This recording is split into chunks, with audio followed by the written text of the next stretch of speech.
Yo creo que estos presupuestos para mí son los de la coherencia, porque somos coherentes con nuestro programa electoral. Somos dos partidos de gobierno que se ha comprometido en campaña electoral a tener unos gestos necesarios con los ciudadanos.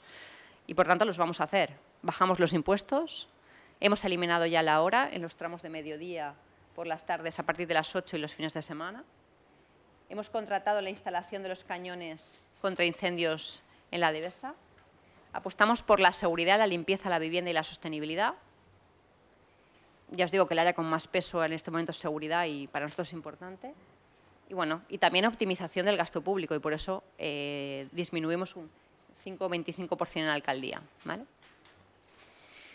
Hemos eliminado todas las líneas destinadas a las entidades catalanistas, las líneas nominativas, 75.000 euros. Hemos incrementado las ayudas al Ratpenat y vamos a firmar nuevos convenios el año que viene con las entidades valencianistas, con la RAC, con el Casino de Agricultura y con el Ateneo.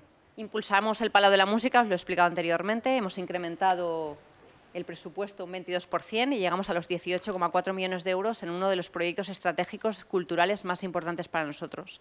Queremos relanzar. El Palau de la Música es importante. Tenemos que conseguir, en este Gobierno municipal, relanzar un proyecto que por una mala gestión terminó con una bajada importante de abonados, con una bajada muy importante de programación cultural y que es nuestro buque insignia de la cultura en la ciudad.